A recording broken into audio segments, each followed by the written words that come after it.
जम्मू कश्मीर में स्थिति सामान्य। श्रीनगर और दूसरे शहरों में लोग ईद की खरीदारी में जुटे। मुख्य सचिव और डीजीपी जम्मू कश्मीर ने की लोगों से अफवाहों पर विश्वास न करने की अपील।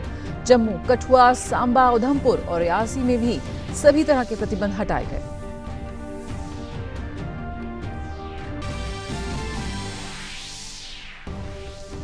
बाढ़ से प्रभावित केरल, महाराष्ट्र और कर्नाटक में 250 से ज्यादा टीमें राहत और बचाव कार्यों में जुटी।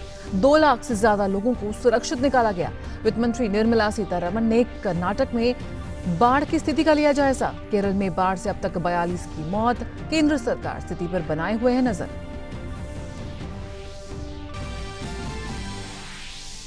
सोनिया गांधी बनी कांग्रेस की अंतरिम अध्यक्ष। कांग्रेस कार्य समिति की बैठक में लिया गया फैसला। राहुल गांधी का इस्तीफा भी किया गया स्वीकार।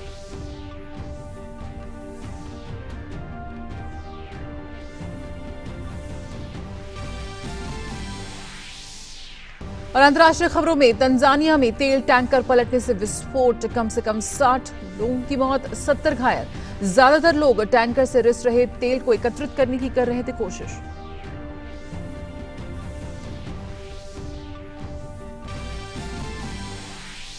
त्रिनिदाद की राजधानी पोर्ट ऑफ स्पेन में आज भारत और वेस्टइंडीज के बीच खेला जाएगा दूसरा वनडे। पहला मैच बारिश के कारण हो गया था रद्द।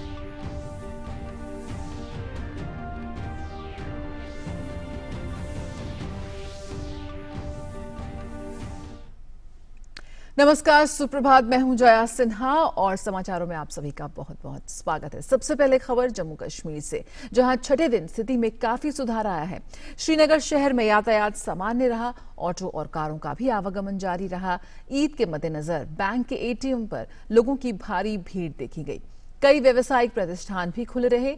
जम्मू डिवीजन के 5 जिलों में निषेधाज्ञा पूरी तरह से हटा ली गई। राजौरी, डोडा, पुंछ, रामबन तथा किश्तवाड़ जिलों में प्रतिबंधों में ढील दी गई। प्रतिबंध में ढील की अवधि के दौरान स्थिति शांतिपूर्ण बनी रही और कहीं से अप्रिय घटना की खबर नहीं है। जम्मू क्षेत्र के 5 जिलों में सभी स्कूल और कॉलेज खुले।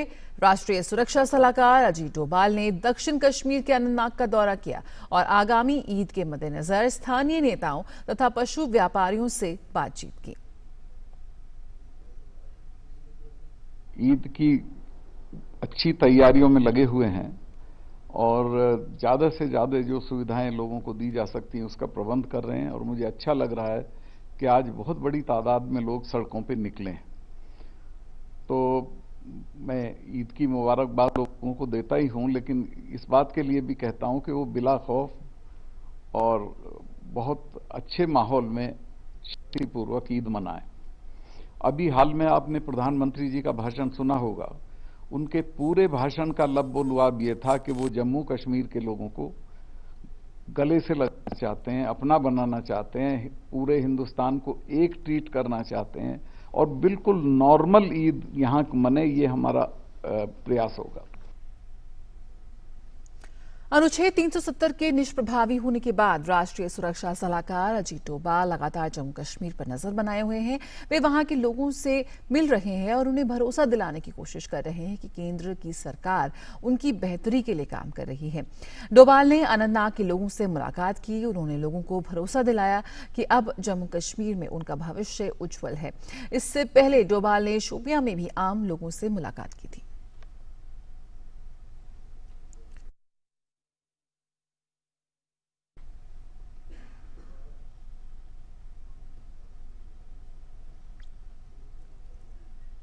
राष्ट्रीय सुरक्षा सलाहकार ने अनंतनाग में एक बाजार का भी दौरा किया और स्थानीय लोगों से मुलाकात की। जम्मू और कश्मीर के मुख्य सचिव BVR सुब्रमण्यम ने कहा कि कश्मीर में हालात सामान्य हैं और लोग घरों से निकलकर ईद के मौके पर जमकर खरीदारी कर रहे हैं। उन्होंने बताया कि कहीं से किसी तरीके की कोई अप्रिय घटना की सूचना नहीं है। आज की तारीख पे हर राशन दुकान, पूरे स्टेट में राशन दुकान हर जगह चल रहे हैं। हर गांव में राशन मिल रहा है। श्रीनगर शहर में किसी प्रकार की कमी नहीं है। लोगों को सच्चाई यह है कि थोड़ी सी दिक्कत आ रही है जहां तक टेलीफोन कनेक्टिविटी का हो। रोड कनेक्टिविटी में कोई दिक्कत नहीं है। कल 1000 ट्रक्स एक एक दिशा में श्रीनगर और जम्मू के बीच चले हैं। इसका मतलब आवागमन लगभग नॉर्मल है। हाईवे पे लोग आ रहे हैं, जा रहे हैं, गाड़ियां भी जा रही हैं। जहां तक शहर है, फिजिकल कनेक्टिविटी में शुरू में कोई तकलीफ आ रही थी, लेकिन धीरे धीरे लोगों को पासेस वगैरह इश्यू करने की व्यवस्था अच्छी तरह रखी गई थी। लोग अस्पताल आ रहे हैं, जा रहे हैं, बस केवल स्कूल कॉलेज बंद है। जैसे हालात सुधरते जाते हैं और कॉन्फिडेंस आता है और लोग बहुत कोऑपरेट कर रहे हैं, वो भी सुधरेंगे। एडीजीपी SJM गिलानी ने कहा कि जम्मू कश्मीर में स्थिति सामान्य है और घाटी में शांति है। The last few days we had imposed certain restrictions to maintain peace and order in the state. As the situation has shown signs of improvement, we have eased certain restrictions in some parts of the valley today. Jammu region, by and large, all the restrictions have been eased. And as the situation improves, we going to ease the restrictions further in the parts of the valley. As of now, we ease the restrictions on the movement of the people. As the situation improves, the decisions on easing the restrictions on the telephones would also be taken. Karnataka के बेंगलुरु में अनुच्छेद 370 पर आयोजित एक कार्यक्रम में भाजपा महासचिव राम माधव ने कहा कि जम्मू कश्मीर के लोग शांति प्रिय हैं, लेकिन वहां के कुछ नेताओं ने उन्हें बरगलाया है। उन्होंने कहा कि अब अनुच्छेद 370 हटने के बाद स्थिति सुधरेगी और वहां तेजी से विकास होगा। जम्मू कश्मीर की जनता हमेशा शांति और अच्छा जीवन चाहता है। बाकी देश की जनता की तरह ही उनको कुछ लोग, कुछ नेता गुमराह करते आए हैं। आज जो सरकार ने बहुत बड़ा एक कदम उठाया है, उसके चलते उनके जीवन में और खुशहाली आने वाला है और विकास उस राज्य में आने वाला है। ये बात शायद वहाँ के लोग धीरे धीरे समझने का कोशिश कर रहे हैं, इसलिए राज्य में इस समय शांति है। धीरे धीरे लोग अपना जीवन सामान्य चलाने का कोशिश कर रहे हैं। हमारा सरकार का पूरा प्रयास होगा कि जनता के खुशहाली के लिए, उनके जीवन सुचारू रूप से चलने के लिए जो भी व्यवस्था करना है पूरा किया जाएगा। और लद्दाख के युवा सांसद जामयांग सेरिंग नामग्याल ने डीडी न्यूज से खास बातचीत में कहा कि लद्दाख को केंद्र शासित प्रदेश का दर्जा मिलने से लोगों के लिए अवसर के नए द्वार खुलेंगे। उन्होंने कहा कि प्रधानमंत्री नरेंद्र मोदी के नेतृत्व में लद्दाख समृद्ध बनेगा। ये 370 हटना और हमें कश्मीरी डोमिनेंसी के नीचे से निकलना और लद्दाख को यूटी घोषित करना, केंद्र शासित प्रदेश बनाना, ये तीन जो है लद्दाख के वालों के लिए बहुत महत्वपूर्ण रखते हैं। बीते 71 साल हमारे पूर्वजों ने, हमारे नेताओं ने हमारे हर गांव से लद्दाख में आप 4-5 दिन मेरे ख्याल से यहाँ रह चुके हैं, आपने हर जगह देखा। मुझे पूरे यकीन है आपको ऐसा व्यक्ति कहीं भी नहीं मिला होगा जो यूटी के संघर्ष के साथ ना जुड़े हो। हर किसी का कंट्रीब्यूशन है, हर किसी का इसमें योगदान है। तो जब ये यहाँ पे जब बन जाता है तो लद्दाख को इससे और क्या चाहिए। ये हुआ बीते बात। अब भविष्य के लिए कश्मीर डोमिनेंसी से निकाल के लद्दाख का अपने एक पहचान बनने जा रहा है, जो यहाँ के संस्कृति, भाषा, रीति रिवाज, रहन सहन, खान पान, जिसके लिए लद्दाख आज केवल भारत में नहीं पूरे विश्व में जो विश्व के जो चर्चित, विश्व में एक चर्चित पर्यटन के वो बने हैं। तो दुनिया इस परंपरा को, इस रीति रिवाज को देखने के लिए करोड़ों खर्च करके यहाँ आ रहा है। तो ये लद्दाख वालों के आज के सौभाग्य की बात है। यकीनन लद्दाख की लंबे समय की जो मांग है वो पूरी हुई है। और ताज़ा स्थिति जानने के लिए इस वक्त हमारे साथ जुड़ रहे हैं हमारे संवाददाता। श्रीनगर से धर्मेश भारती हमारे साथ जुड़ चुके हैं, तो वहीं लेह से अरुण शर्मा जुड़े हैं और जम्मू में इस वक्त मौजूद है हमारे संवाददाता अश्विनी। सबसे पहले इस वक्त श्रीनगर का रुख करेंगे, धर्मेश भारती वहां मौजूद हैं।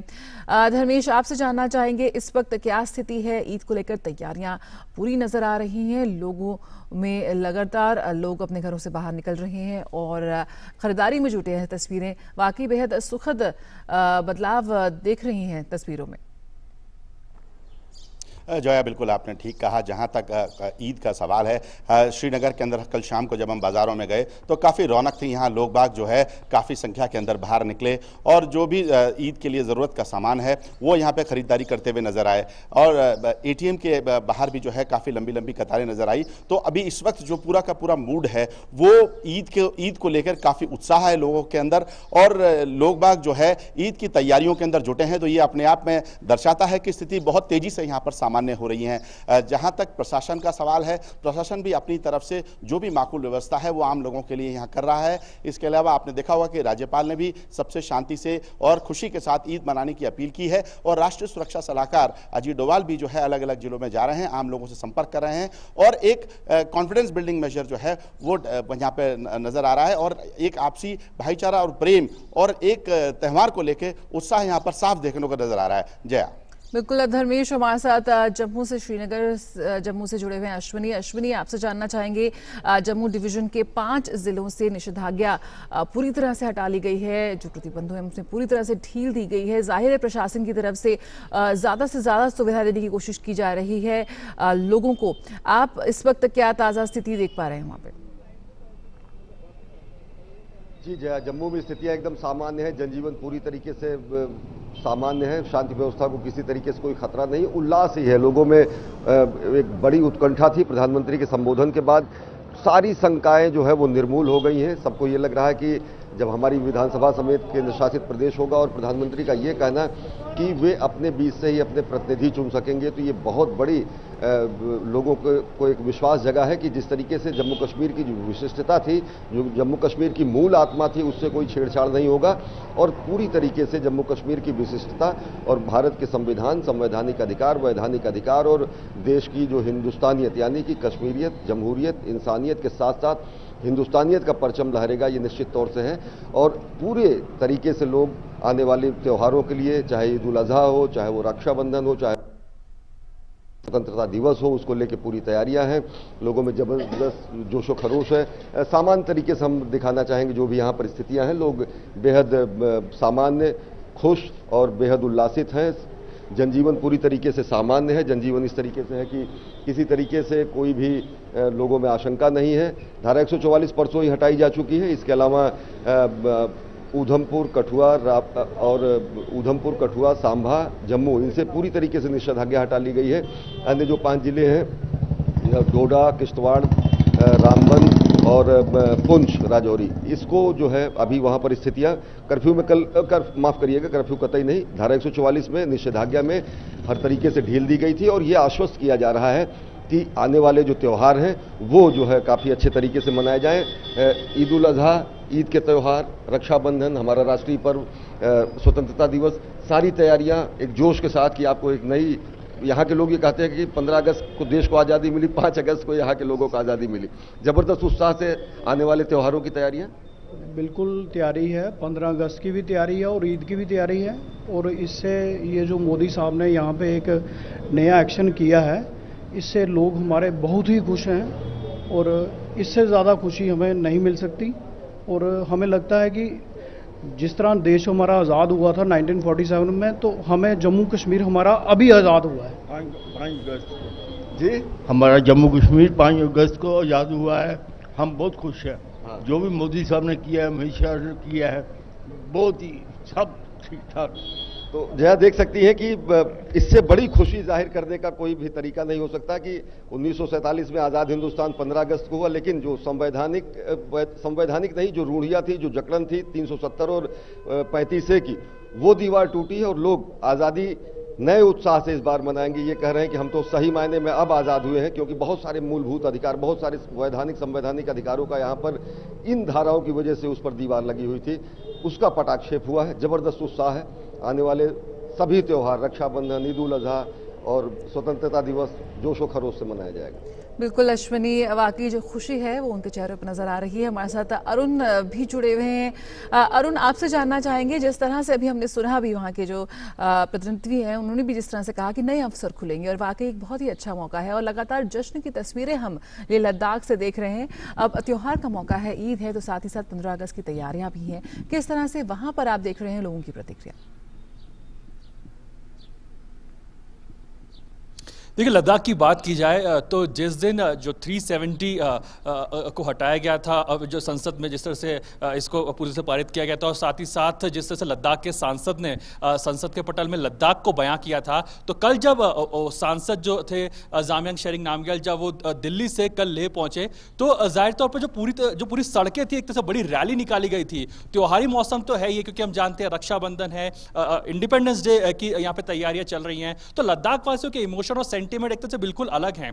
वो अब यहां से ये देख रहे हैं कि अब यहां से आगे की रणनीति क्या होगी। उनकी निगाहें इस बात पर है कि अब लद्दाख को एक तरह से यूटी यूनियन टेरिटरी का दर्जा मिल चुका है, लेकिन अब आगे की राह क्या होगी। तो 3 बड़े जो फोकस एरिया है जिसपे जो लद्दाख हिल डेवलपमेंट काउंसिल है, जो यहाँ का जो काउंसिल माना जाता है, उनकी अब लगातार बैठकों का दौर शुरू होगा और वो इस बात का रोड मैप और विजन बनाने की कोशिश करेंगे कि जब यूटी का स्टेटस मिल जाता है तो हमें किन किन जगहों पर फोकस करना है। इसके अंदर जो प्राइमरी फोकस एरिया है वो एजुकेशन सेक्टर को लेकर के, क्योंकि सबसे पहली जो मांग रखने की बात चल रही है वो ये कि जल्द से सेंट्रल यूनिवर्सिटीज है, जो स्किल्ड यूनिवर्सिटीज है, सेंट्रल यूनिवर्सिटी है, उसको जल्द से जल्द खोला जा सके। दूसरी बात के हेल्थ सेक्टर को लेकर के, जो हेल्थ की बात की जाए, अस्पताल जो हाई क्लास अस्पताल बनाया जा सके, उस बात को लेकर के फोकस है। तीसरी सबसे बड़ी बात जिसका फोकस जो आने वाली बैठकों का दौर जारी जो रहने वाला है उसमें फोकस रह सकता है, वो ये है कि कनेक्टिविटी की यहाँ पे जो एक तरह से जो प्रॉब्लम्स हैं, यानी कि मोबाइल कनेक्टिविटी या फिर फिजिकल कनेक्टिविटी जिसमें हम एयर कनेक्टिविटी या रेल कनेक्टिविटी की बात करें, उसको कैसे दुरुस्त किया जा सकता है, इन बात पर फोकस रह सकता है। लेकिन कल जिस तरह से जो जामियांग शेरिंग नामग्याल जो कि एमपी हैं लद्दाख क्षेत्र से, उन्होंने साफ कर दिया कि यहाँ पे लद्दाख में डेवलपमेंट जरूर होगा लेकिन एनवायरमेंट के साथ में किसी भी तरह का कोई भी कॉम्प्रोमाइज नहीं किया जाएगा। तो ये सबसे बड़ी बात निकल कर के आई, क्योंकि लद्दाख वासी यही कहीं ना कहीं उनमें संशय था कि कहीं एनवायरमेंट के साथ तो कोई कॉम्प्रोमाइज नहीं होगा। तो जिस तरह से उन्होंने डेवलपमेंट और एनवायरमेंट दोनों को एक साथ लेकर के आगे जाने की बात कही और अपना विजन एक तरह से जो बताया है, वो कहीं ना कहीं इस बात का बयां करता है कि जो नया लद्दाख बनाने की बात चल रही है यहाँ पे, उसके लिए यहाँ पे जो आम और खास लोग लद्दाख को काफी ज्यादा एक्साइटेड और एंथुसियास्टिक हैं, क्योंकि एक तरह से उनका कल्चर भी यहाँ पे एक तरह से प्रिजर्व है, उनके जो और साथ ही साथ जो डेवलपमेंट की राह पर वो यहाँ से आगे बढ़ते हुए दिखाई देंगे। तो लद्दाख के एक तरह से आने वाले समय के अंदर एक बहुत बड़ा बुद्धिस्ट सर्किट का एक केंद्र बनने जा रहा है और यही शायद वजह है कि लद्दाख वासी यहाँ पे काफी ज्यादा एक्साइटेड और एंथुसियास्टिक है। बिल्कुल अरुण, अब वहाँ के लोगों की यही आकांक्षा है कि किस तरह से वो विकास के पथ पर आगे बढ़ सके। धर्मेश भारती हमारे साथ जुड़े हुए हैं। धर्मेश, आपसे भी जानना चाहेंगे, जिस तरह से इस फिल्म हम तस्वीरें देख रहे हैं कि राष्ट्रीय सुरक्षा सलाहकार भी वहाँ घूम रहे हैं, वहाँ लोगों से बातचीत कर रहे हैं, हीलिंग टच के साथ वहाँ पहुंचे हुए हैं, लोगों से बातचीत कर रहे हैं। ऐसे में प्रशासन की भी पूरी कोशिश है कि किस तरह से ज़्यादा ढील दी जाए, सुविधाएं दी जाए, और बहुत जल्दी कोशिश भी होगी कि जो कम्युनिकेशन के जो माध्यम है वो भी खोले जाए, लेकिन उसके लिए भी सुविधा दी जा रही है। ऐसे में किस तरह से आप देख रहे हैं कि वहाँ के लोग भी जो नॉर्मलसी की ओर आगे बढ़ते नजर आ रहे हैं? देखिए जया, जहाँ तक नॉर्मलसी का सवाल है, पिछले 6 दिनों में अगर कल शाम की अगर हम बात करें तो काफ़ी संख्या के अंदर लोग निकले और यहाँ त्यौहार मनाने की अपनी पूरी तैयारी में वो जुटे नजर आए। तो ये साफ दिखाता है कि स्थिति बहुत तेज़ी से यहाँ पर सामान्य हो रही है और अपने त्यौहार को लेकर यहाँ पर काफ़ी उत्साह है। जहाँ तक प्रशासन का सवाल है, प्रशासन अपनी ओर से जो भी माकूल व्यवस्था है, जहाँ कहीं कोई समस्या है उसको निराकरण करने के अपनी तरफ से प्रयास कर रहा है। जहाँ तक राज्यपाल महोदय का सवाल है, राज्यपाल महोदय ने भी सभी लोगों से निवेदन किया है, सभी लोगों से आग्रह किया है कि वो प्रेम पूर्वक अपने ईद इस त्यौहार को मनाएं, शांति से अपने त्यौहार को मनाएं। और राष्ट्रीय जो सुरक्षा सलाहकार हैं वो भी अलग अलग जगह जा रहे हैं, लोगों से मिल रहे हैं और लोगों को कहीं ना कहीं एक भरोसा मिल रहा है कि जो भी केंद्र सरकार ने निर्णय लिया है वो उनके हित के लिए है, उनके विकास के लिए है। और इस फैसले के बाद निश्चित रूप से विकास की जो बयार है वो इस क्षेत्र के अंदर बहेगी। ये पूरा का पूरा विश्वास केंद्र और जो अलग अलग तरीके से यहाँ पर प्रयास किए जा रहे हैं। जया, बिल्कुल, जिस तरह से विश्वास बहाली और भरोसे की बात हो रही है, लगातार कोशिश की जा रही है प्रशासन की तरफ से कि किस तरह से एक सामान्य की तरफ बढ़ते नजर आए। अश्विनी, जिस तरह से हम लोगों से आपने बात की तो वाकई बहुत खुशी है और आज़ादी के जश्न को लेकर भी लोग काफ़ी ही एंथुसियास्टिक नजर आ रहे हैं। स्कूल कॉलेजेस खुले हैं, बच्चे एक बार फिर अपने स्कूल कॉलेजेस जा रहे हैं। वाकई जो हम कह सकते हैं कि स्थिति जो सामान्य होने की बात की जा रही थी वो वहाँ पर लौट आई है। किस तरह से आप लोग से बात कर रहे हैं कि आप उनकी आगे की किस तरह से रणनीति रहेगी? जैसे लेह लद्दाख में अब लोग विकास की राह में आगे बढ़ते नजर आ रहे हैं, ऐसे में जम्मू क्षेत्र के भी लोगों की उतनी ही आकांक्षाएं हमें सामने मिलेंगी। तो जया, निश्चित तौर से लोगों के जो उद्गार आ रहे हैं इस तरीके से कि उनको आज़ादी मिली है। आप सोचिए 1947 में देश आज़ाद हुआ और अगर लोगों को अब जाके लग रहा है कि कई बेड़ियां कटी हैं, वो बेड़ियां कटी हैं कि कुछ ऐसे चंद लोग थे जो सूबे की सियासत को अपने विरासत तक समेटे हुए थे। लोग राजनीतिक नेतृत्व नहीं हासिल कर पाते थे, राजनीतिक वो जो उनकी मुख्य धारा थी उसमें शामिल नहीं हो पाते थे। बहुत सारे ऐसे कानून थे यहाँ पे, ऐसे तुगलकी फरमान और कानून भी थे, विभाग भी थे, जिनकी वजह से लोग अपने मूलभूत अधिकारों का भी, जो कि हमारे संवैधानिक अधिकार है, जो भारत का संविधान देता है, उससे भी वो वंचित थे। लाखों की तादाद ऐसी थी लोगों की जो कि यहाँ के स्थायी निवासी नहीं बन सकते थे। वो बेड़ी कट गई। अब नहीं, हर कोई यहाँ का भारत का नागरिक है। जम्मू कश्मीर का स्थायी निवासी होने का कोई प्रमाण पत्र अलग से जारी करने की जरूरत नहीं है। बहुत सारे ऐसे लोग थे जो यहाँ के शिक्षण संस्थानों में यहीं पर 200-200 वर्षों से रह रहे हैं, लेकिन बच्चे यहाँ पे नहीं पढ़ सकते थे। बहुत सारे लोग हैं ऐसे जो यहाँ पे नौकरियां नहीं पा सकते थे। यहाँ के साफ सफाई कर्मचारी यहाँ को रंग रोगन करते थे, जम्मू कश्मीर को स्वर्ग बनाने में और ज़्यादा अपना योगदान खून पसीना देते थे, लेकिन वो यहाँ पर संपत्ति नहीं खरीद सकते थे, बच्चे रोजगार नहीं पा सकते। और सबसे बड़ी विडंबना ये कि अगर केवल और केवल नौकरी उनके बच्चे कर सकते थे तो केवल सफाई कर्मचारी के पूरे हिंदुस्तान में कोई अपनी एजुकेशनल एलिजिबिलिटी के हिसाब से कुछ भी हो सकता है, लेकिन वो महदूद थे कि अगर बनेंगे तो केवल सफाई कर्मचारी बनेंगे। इससे बड़ा मानवाधिकार का हनन क्या हो सकता है। गोरखा 200 साल पहले यहाँ पर आए, महाराजा रंजीत सिंह के सेना में उन्होंने लड़ाई लड़ी, उनको जम्मू कश्मीर ने नहीं अपनाया हुआ था। वो यहाँ पर 200 साल से पीआरसी के लिए, परमानेंट रेजिडेंट सर्टिफिकेट के लिए लड़ते रहे। अब जाकर वो यहाँ पर भारत के स्थायी नागरिक बने हैं। भारत में के नागरिक वो थे ही, लेकिन वो जम्मू कश्मीर का स्थायी निवासी नहीं हो पाते थे। बहुत सारी ऐसी रूढ़ियां, महिलाओं के अधिकारों का हनन, बच्चों के अधिकारों का हनन, बाल विवाह जैसा जो कानून है उस पर निषेध यहाँ पे नहीं था। क्या कुछ यहाँ की स्थितियां थी? कारण क्या कि कुछ ऐसे कानून थे, 2 विधान 2 प्रधान 2 निशान, इस तरीके की स्थितियां थी। संवैधानिक बाध्यताएं जो है केंद्र की यहाँ पर आकर महदूद हो जाती थी। वो सारी स्थितियां बदली हैं। तो वास्तविक अर्थों में लोगों को ये लग रहा है कि हमें आज़ादी मिली है। हम सामाजिक रूप से, आर्थिक रूप से, शैक्षिक रूप से, मनोवैज्ञानिक रूप से अब जाकर आज़ाद हुए हैं। अनंत संभावनाएं दिख रही हैं, असीम विस्तार दिख रहा है भविष्य का भी, और लोगों का ये पूरी तरीके से अश्विनी, तो कई ऐसे समुदाय थे, कई ऐसे वर्ग थे जिन्हें वंचित रखा गया एक कानून की आड़ में। लेकिन अब जिस तरह से हम देख रहे हैं कि जो गलियां सुनी पड़ी थी वो एक बार फिर गुलजार हो रही हैं, दुकानें खुल चुके हैं, बाजार खुले हैं, कंधों पर स्कूली बैग लटकाए बच्चे एक बेहतर भविष्य की तरफ बढ़ रहे हैं और वाकई स्थिति सामान्य होती दिख रही है। और अब तैयारी है ईद की और साथ ही साथ 15 अगस्त की भी। बहुत बहुत शुक्रिया तीनों हमारे संवाददाता, जम्मू से धर्मेश भारती, जम्मू से अश्विनी, धर्मेश भारती श्रीनगर से, और लेह से अरुण शर्मा का बहुत बहुत शुक्रिया आप तीनों का। आपके पास फिर लौटेंगे आगे के बुलेटिन्स में भी आपसे बात करेंगे, लेकिन फिलहाल रुकेंगे एक छोटे से ब्रेक के लिए। आप बने रहिए हमारे साथ, जल्द लौटते हैं।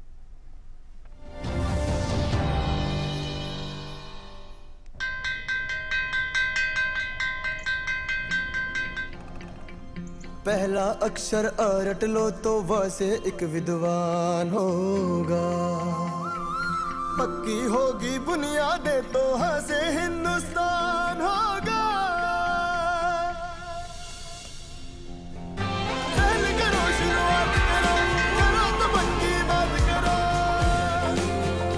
वंडर सीमेंट, एक परफेक्ट शुरुआत। अरे सर गुरजीत नाम सर, एक तो सवाल था, ये आधार कार्ड हम गरीबन के लिए क्या करता है?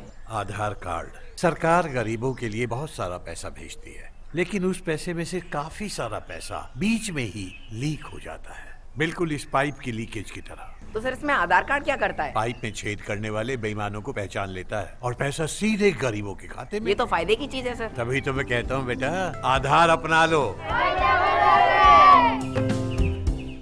हेलो, कौन? नमस्कार मैडम जी हम 10, वही जो बच्चों को देते हैं बड़ा कार्ड। सोचा आपको बता दें कि हम फिर मिलने आ रहे हैं आपके बच्चे से, उसकी तबीयत बिगाड़ेंगे। दस्त ऐसे दस्तक देकर नहीं आते, तो दस्त के लिए तैयार रहना। घर में ORS और जिंक है ना? दस्त की इलाज में देरी हुई तो शरीर में पानी और पोषण की कमी जानलेवा हो सकती है, इसलिए दस्त शुरू होते ही ORS और जिंक शुरू करें। दस्त के लिए तैयार रहना। घर में ORS और जिंक है ना?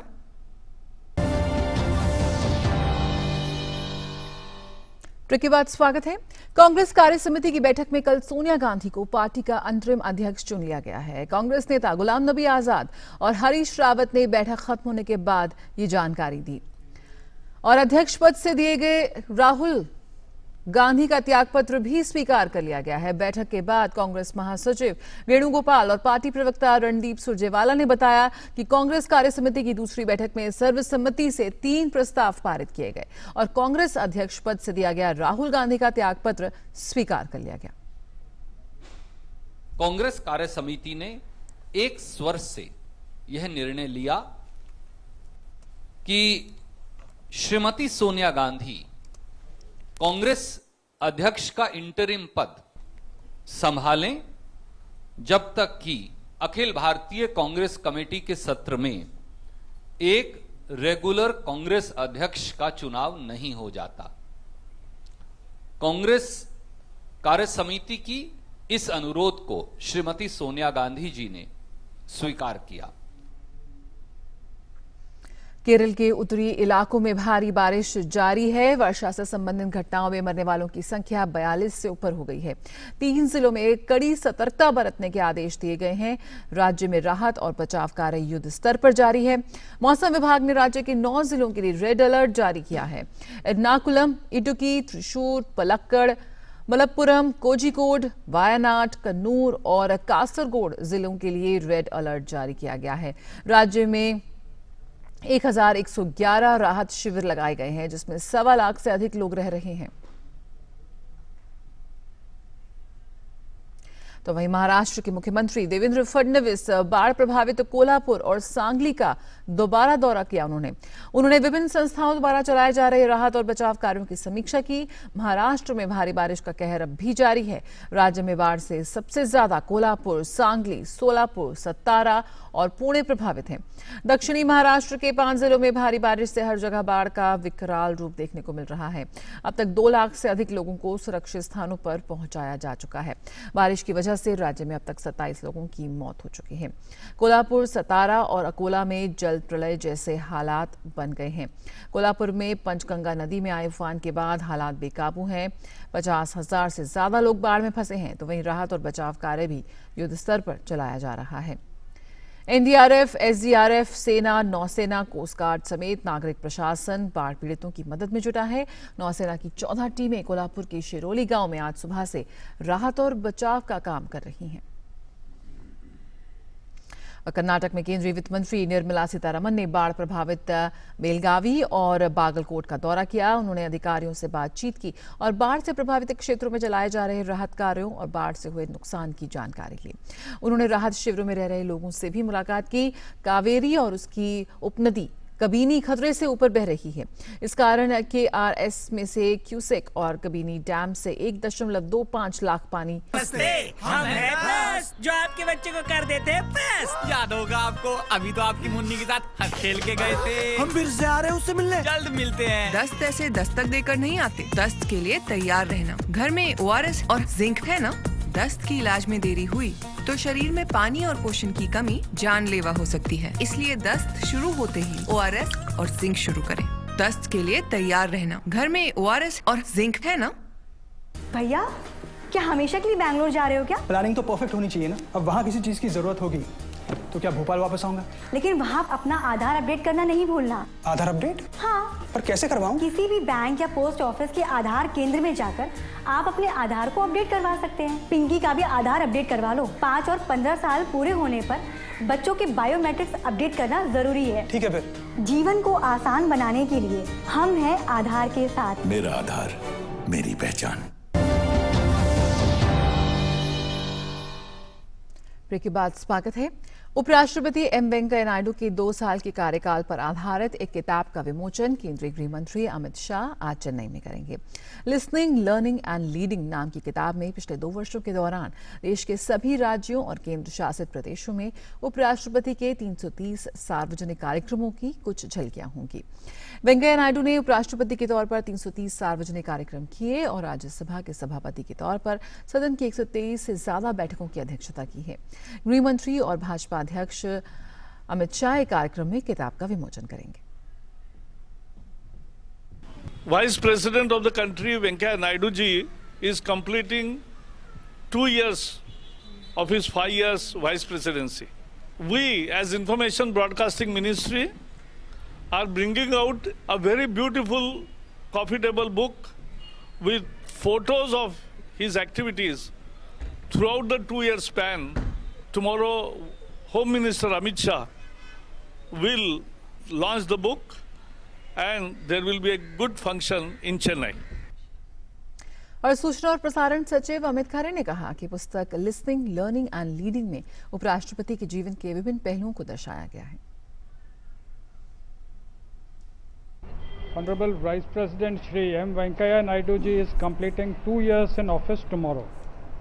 On this occasion, we are bringing out a special book, Listening, Learning and Leading.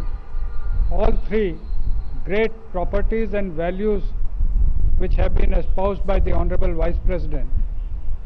As some of us may be aware, as Vice President, he has been interacting with the various sections of the society, attending a number of convocations, meeting students, and what is most important, motivating all of us. We have brought it out in form of a book. This book has been published by the Ministry of Information and Broadcasting. It will be released by the Honorable Union Home Minister Shri Amit Shah ji, and the first copy will be presented to the Honorable Vice President. इसी के साथ इस bulletin में इतना ही। आगे आप देख सकते हैं अंग्रेजी में समाचार रुकमा के साथ। मुझे दीजिए इजाजत। नमस्कार।